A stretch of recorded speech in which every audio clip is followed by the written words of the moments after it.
जय जोहार दोस्तों। आदिवासी सांगी यूट्यूब चैनल में आप लोगों का स्वागत है। आप लोगों से एक निवेदन है, अगर आपने आदिवासी सांगी यूट्यूब चैनल को सब्सक्राइब नहीं किया है तो कर लीजिए और बेल आइकॉन को भी बजा दीजिए ताकि मेरी वीडियो आप लोगों तक तुरंत पहुंच सके।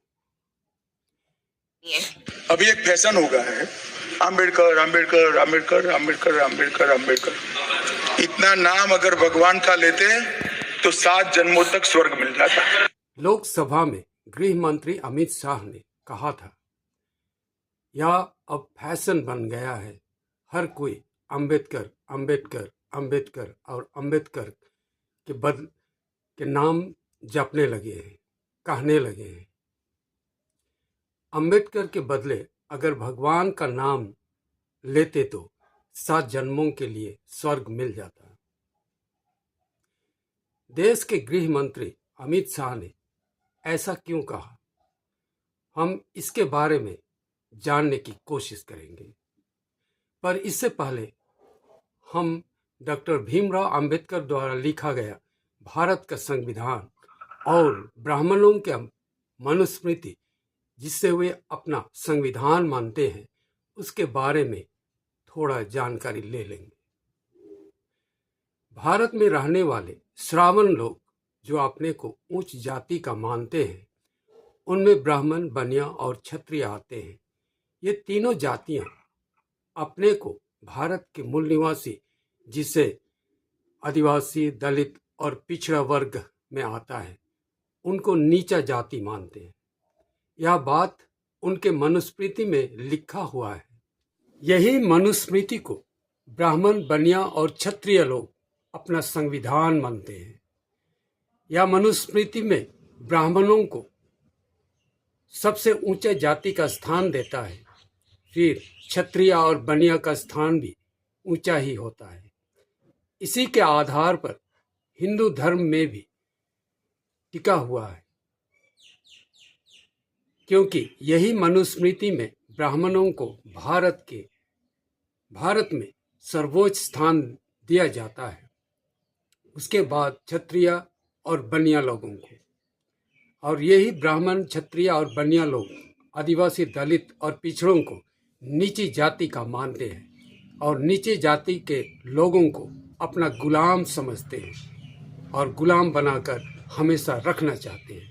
मनुस्मृति के अनुसार नीची जाति के लोगों को हर प्रकार से प्रताड़ित करके रखते हैं, शिक्षा लेने से वंचित कर रखते हैं, स्वाधीनता से रहने नहीं देते, कोई भी अधिकार नहीं देना चाहते हैं।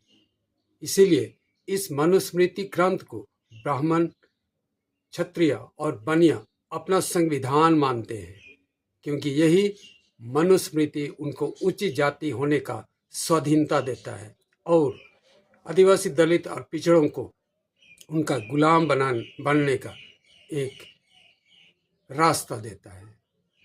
पर डॉक्टर भीमराव अंबेडकर द्वारा लिखा गया संविधान भारत के हर जाति को एक समान अधिकार देता है।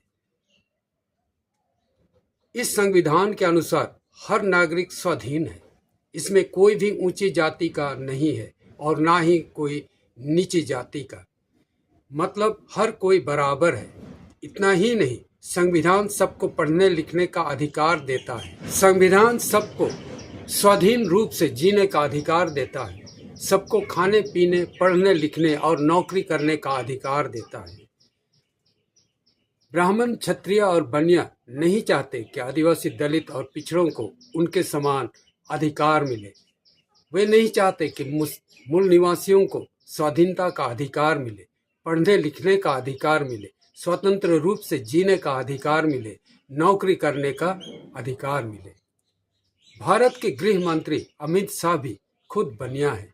ब्राह्मणों का सर्वोच्च संस्था आरएसएस के द्वारा ही बीजेपी सरकार चलती है और यही आरएसएस तथा ब्राह्मण लोग हम आदिवासी, दलित और पिछड़ों को स्वतंत्रता नहीं देना चाहते।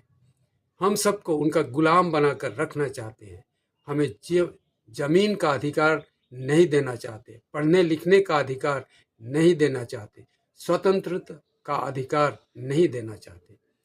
इसीलिए बीजेपी सरकार मोदी की अगुवाई में आदिवासी दलितों और पिछड़ों का आरक्षण समाप्त करने के लिए नया नया नियम बनाने लगा है और हम सबका आरक्षण खत्म करना चाहता है। सबको जबरन हिंदू बनाकर गुलाम बनाना चाहते हैं। भारत को हिंदू राष्ट्र बनाना चाहते हैं।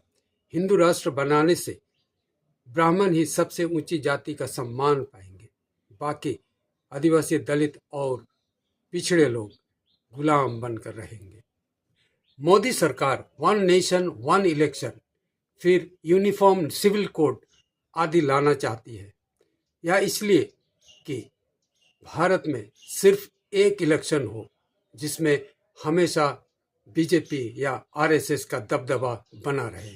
फिर यूनिफॉर्म सिविल कोड लाना चाहती है ताकि हिंदू धर्म केवल भारत में लागू रहे, बाकी कोई भी धर्म यहाँ ना हो। इसीलिए आदिवासियों के सरना धर्म को भी मान्यता नहीं देना चाहते ताकि कोई भी आदिवासी सरना धर्म को ना मान सके। उसके बदले हर कोई हिंदू बने और इसीलिए आदिवासियों को हिंदू कहते हैं। गृह मंत्री अमित शाह के बयान ने भारत में ब्राह्मणों को विचारों को खोल दिया है। यह स्पष्ट हो गया है कि बीजेपी, आरएसएस और ब्राह्मण ये लोग आदिवासी दलित और ओबीसी को कभी भी आगे बढ़ने नहीं देना चाहते। उन्हें पढ़ने लिखने का अधिकार नहीं देना चाहते और इसीलिए उन्हें अंबेडकर के संविधान से चिढ़ है। वे नहीं चाहते कि अंबेडकर का लिखा हुआ संविधान हमारे भारत में लागू हो। वे चाहते हैं कि उसके बदले मनुस्मृति लागू हो, जो ब्राह्मणों को सबसे ऊंची जगह देता है, उच्च स्थान देता है। इसीलिए गृह मंत्री अमित शाह ने अंबेडकर के नाम को इस तरह से घृणित बनाने की कोशिश की और संविधान को भी घृणित कहने की कोशिश की। आप लोगों का क्या विचार है इस विषय पर?